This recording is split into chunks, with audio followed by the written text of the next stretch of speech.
Bismillahirrahmanirrahim. Je me présente, je suis Tariq Jdaini, professeur à la faculté des sciences juridiques, économiques et sociales d'Oujda.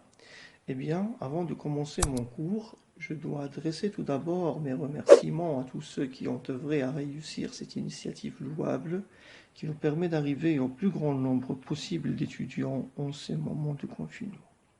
Mes remerciements vont spécialement au décanat de la faculté des sciences juridiques, économiques et sociales d'Oujda, aussi bien qu'à la radio régionale d'Oujda. Chers étudiants, j'espère que vous allez bien en ces moments. Je sais que c'est difficile, certes, mais évertuons-nous à rester chez nous et à nous conformer aux consignes des autorités pour vaincre cette maudite créature invisible. En fait, ce ne sont pas nous seulement qui vivons ces circonstances exceptionnelles. Les finances publiques, quant à elles, sont aujourd'hui en mode Covid-19. Elles sont en crise et sont au premier plan de l'actualité. Mon cours d'aujourd'hui portera sur deux concepts fondamentaux, la loi de finances et le budget. Mais avant de commencer, il n'est pas inutile de consacrer quelques minutes à un petit rappel. Comment a-t-on défini les finances publiques? Les finances publiques sont l'ensemble des activités financières des personnes morales de droit public, qui sont bien entendu l'État, les collectivités territoriales, et enfin les entreprises et établissements publics. Les finances publiques, c'est l'étude des aspects économiques, juridiques et politiques des ressources et des charges de ces personnes morales. Je note bien que dans ce qui suivra, on se contentera des finances de l'État uniquement. Le problème des finances publiques est sans doute la couverture des dépenses de l'ensemble des administrations publiques pour assurer l'intérêt général, et ce, dans un cadre juridique strictement déterminé. Il s'agit bel et bien de la Constitution, de la loi organique relative à la loi de finances, c'est-à-dire la loi numéro 173, des lois de finances annuelles ou encore d'autres textes législatifs et réglementaires. Les finances publiques, c'est une science pluridisciplinaire. La doctrine est unanime à affirmer qu'elle se scinde en trois branches. D'abord, droit fiscal, puis droit budgétaire, et enfin, le droit de la comptabilité publique. Les fonctions des finances publiques sont au nombre de trois. L'allocation des ressources, puis la répartition de la richesse par le biais de la redistribution du revenu par le moyen de l'impôt progressif par exemple, et enfin la stabilité conjoncturelle, c'est-à-dire la régulation de l'économie. Notons enfin que les finances publiques est une notion évolutive, suite à l'évolution du besoin public et suite également à l'évolution du rôle de l'État dans l'économie. Ainsi, les finances publiques ont connu une tradition d'interventionnisme économique dans l'époque pré-libérale, puis les libéraux se sont opposés à l'intervention de l'État, ce qui a neutralisé ces finances publiques classiques du XVIIIe siècle, bien sûr, d'où l'apparition de l'État gendarme ou l'État veilleur des nuits, comme l'appelaient certains auteurs. Ensuite, il y a le renouveau de l'interventionnisme économique de l'État au début du XXe siècle avec les idées de John Maynard Keynes et avec l'État-providence. Enfin, il y a la contestation de l'interventionnisme économique de l'État avec la théorie néolibérale dans les années 80 du siècle écoulé. Revenons maintenant à notre cours. Mais de prime abord, on doit s'arrêter sur un constat très important. Les finances publiques de l'État sont fondées sur une dualité. Il y a d'un côté la loi de finances et de l'autre côté il y a le budget. Premièrement, la loi de finances, elle comprend les différentes dispositions juridiques relatives aux ressources et aux charges de l'État. Elle comprend également les modalités de leur application et de leur contrôle. Et en même temps, elle comprend des données chiffrées relatives à ces ressources et charges. De l'autre côté, il y a le budget de l'État qui n'est que ces données chiffrées faisant partie du corps de la loi de finances. Cela étant, on peut dire que la loi de finances englobe le budget. Et si la loi de finances est un acte législatif, le budget n'est qu'un simple document sous forme de tableau qui présente la partie descriptive et comptable de cette loi de finances à laquelle il s'intègre. On trouve souvent cette confusion entre ces deux concepts. Cela est expliqué par des raisons sûrement historiques. La loi de finances est devenue, depuis la deuxième moitié du XXe siècle, c'est-à-dire avec l'avènement de l'État interventionniste, l'outil principal de gestion des finances publiques de l'État. Le budget n'est pris que dans un sens comptable, c'est-à-dire qu'il avait une valeur secondaire. C'est dans cette optique que seront traitées ces deux notions dans ce cours. On va commencer par le premier axe, c'est-à-dire la loi de finances. On va essayer de donner une définition de la loi de finances. On va essayer d'exposer ses types, puis donner son contenu. C'est quoi alors une loi de finances? D'un point de vue formel, c'est d'abord une loi ordinaire. C'est un texte législatif voté par le Parlement. Elle est présentée au Parlement en tant que projet de loi, c'est-à-dire que l'initiative législative en la matière est attribuée exclusivement au gouvernement. La LOLF, plutôt la loi de finances, obéit à la loi organique de la loi de finances numéro 133 quant à son élaboration et son vote. D'ailleurs, le vote de la loi de finances se fait selon une procédure spéciale. Allons maintenant voir la loi de finances dans un point de vue matériel. Alors, pour bien cerner ce point, je vais lire l'article 1 de la loi organique relative à la loi de finances. L'article 1er de cette loi dispose que la loi de finances détermine pour chaque année budgétaire la nature, le montant et l'affectation de l'ensemble des ressources et des charges de l'État, ainsi que l'équilibre budgétaire et financier qui en résulte. Elle tient compte de la conjoncture économique et sociale qui prévaut au moment de sa préparation, ainsi que des objectifs et des résultats des programmes qu'elle détermine. On en déduit alors certains points. D'abord, la loi de finances détermine, c'est-à-dire ne se contente pas de prévoir et d'autoriser.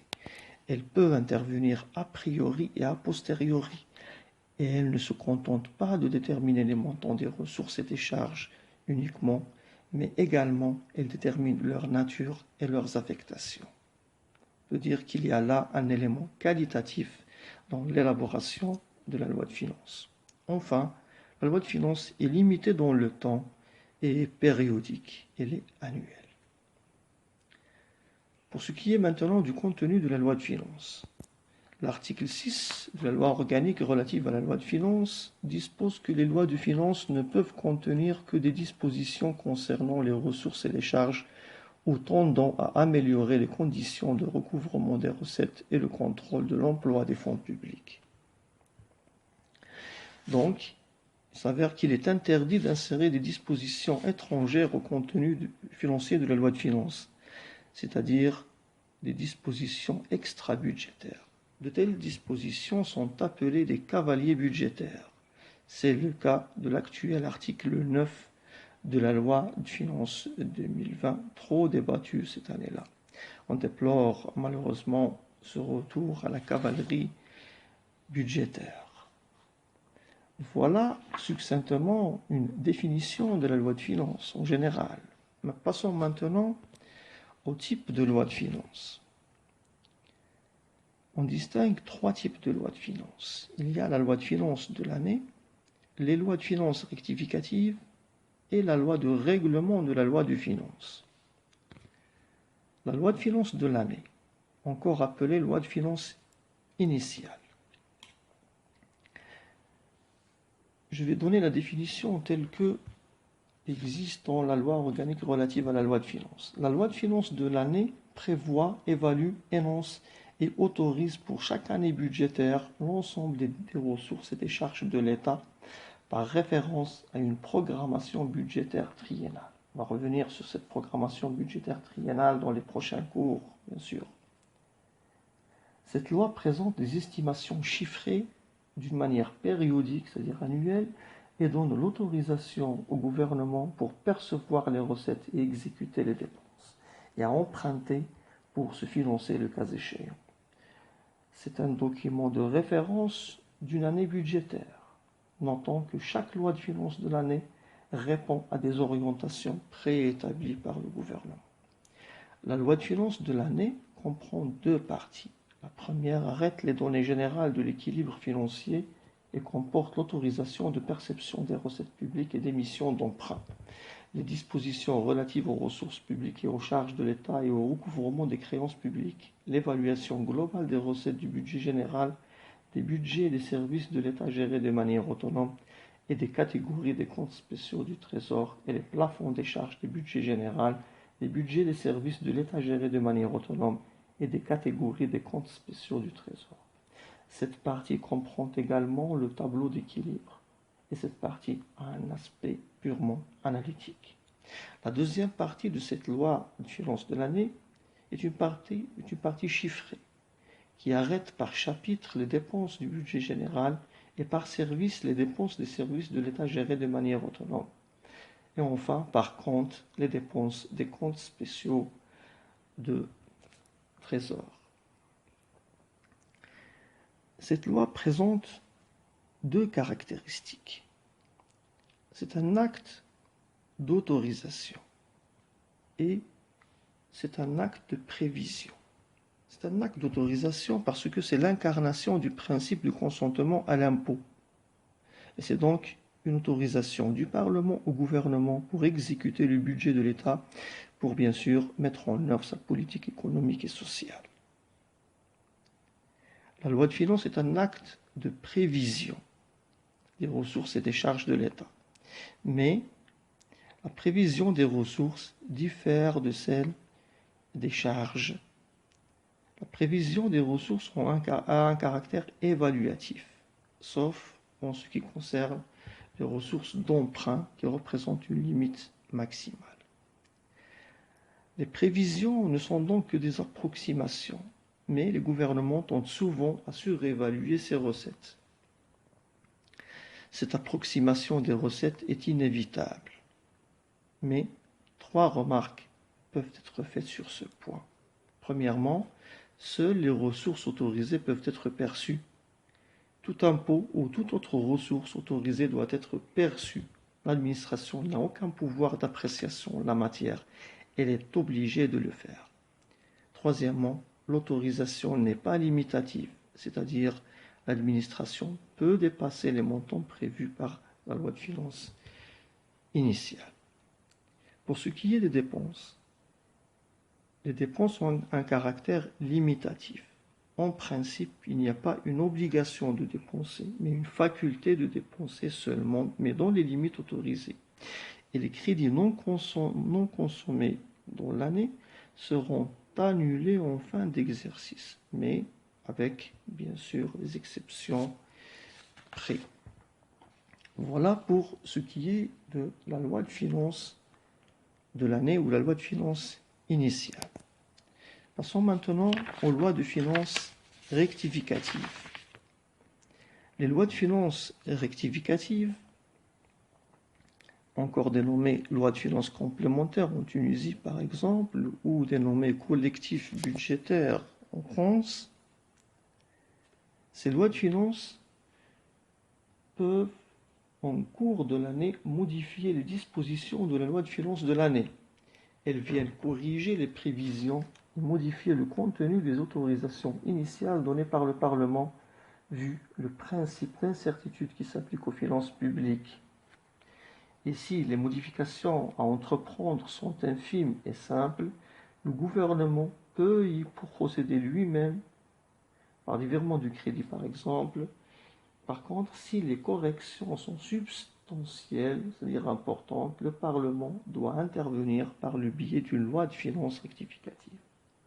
Le recours à ces lois de finances rectificatives est dû au changement de la conjoncture économique en cas de hausse des prix du pétrole par exemple, ou de dévalorisation de la monnaie, ou de toute autre crise économique. Dans une telle situation, les grandes lignes de l'équilibre de la loi de finances de l'année s'écartent sensiblement des prévisions. Avant de passer au dernier type de loi de finances, qui est la loi de finances de règlement, j'aimerais bien ouvrir une parenthèse sur les lois de finances rectificatives et sur leur intérêt. Bien sûr, en rapport avec la situation actuelle qui est la situation le mode Covid-19. Certains pays, comme la France, ont adopté des lois de finances rectificatives. La France a adopté une loi de finances rectificative du 23 mars 2020 qui a modifié les prévisions de la loi de finances initiale quant aux ressources et charges. Donc on a essayé d'augmenter les crédits d'émission, c'est-à-dire qu'on a donné de nouvelles autorisations budgétaires. On a également créé des fonds d'indemnisation pour les très petites entreprises, pour les indépendants et pour les micro-entreprises. Et on est en voie d'adopter une deuxième loi de finances rectificative pour augmenter le montant d'intervention publique pour le plan d'urgence face à la crise Covid-19. Au Maroc, le chef du gouvernement a déclaré récemment qu'il n'y a pas lieu de recourir à une telle loi de finances rectificative. Il a justifié parce que les prévisions n'ont pas changé ou autre. Donc je m'abstiens à commenter. Mais le nécessaire, c'est qu'il a un outil d'intervention, c'est le décret-loi numéro 220-292 du 23 mars 2020 édictant des dispositions particulières à l'état d'urgence sanitaire et les mesures de sa déclaration. Eh bien, le gouvernement, le chef du gouvernement et le chef du gouvernement est habilité, en cas d'extrême nécessité, à prendre à titre exceptionnel toute mesure d'ordre économique, financier, social ou environnemental revêtant un caractère urgent et qui permet de contribuer directement à affronter les effets négatifs causés par la déclaration de l'état d'urgence sanitaire précité. Donc voilà, ce décret-loi va permettre au gouvernement d'intervenir quand il le faut pour essayer de donner les aménagements possibles à la loi de finances. Voilà un outil juridique dans les mains du gouvernement pour faire face à cette pandémie du Covid qui a chamboulé les finances publiques de l'année. Bien. Je me contente du cas du Maroc et de la France. On peut ajouter que cette crise a secoué d'autres pays connus par leur rigidité en matière financière. En Allemagne, par exemple, la crise du coronavirus a obligé le gouvernement à abandonner sa doctrine de l'équilibre budgétaire, c'est-à-dire du zéro déficit. Voilà ce qu'a causé le Covid-19. Passons maintenant au troisième type de loi de finances. Il s'agit de la loi de règlement. La loi de règlement est la troisième forme, le troisième type des lois de finances. C'est cette loi qui achève le cycle budgétaire. Nous connaissons que le cycle budgétaire, c'est où les 4 temps alternés. Il commence par la préparation, puis par l'adoption, par l'exécution et par le contrôle. La loi de règlement constate et arrête le montant définitif des recettes encaissées, des dépenses dont les ordonnateurs sont visés, se rapportant à une même année budgétaire et arrête le compte de résultat de l'année. La loi de règlement approuve le compte de résultat de l'exercice de l'année concernée, établi à partir des recettes et dépenses constatées. Le projet de loi de règlement est déposé annuellement en priorité à la Chambre des représentants au plus tard à la fin du premier trimestre du deuxième exercice qui suit celui de l'exécution de la loi de finances concernée. Il est à noter que c'est en vertu de la Constitution de 2011 que la loi de règlement a été constitutionnalisée, car avant 2011, elle était vidée de son sens dans la mesure où le gouvernement ne l'a présentée qu'après l'écoulement de plusieurs années. Pour exemple, la loi de règlement de l'année 1984 n'a été déposée au Parlement qu'en 1993, c'est-à-dire 9 ans après. La loi de règlement de l'année 1988 n'est déposée qu'en 1996, ce qui marque qu'avant la Constitution de 2011, on n'a pas donné grande importance à la loi de règlement. Par ricochet, on n'a pas donné une grande importance et on a sous-estimé le contrôle parlementaire en la matière, surtout que la loi de règlement est un moyen de contrôle très très important en main du Parlement.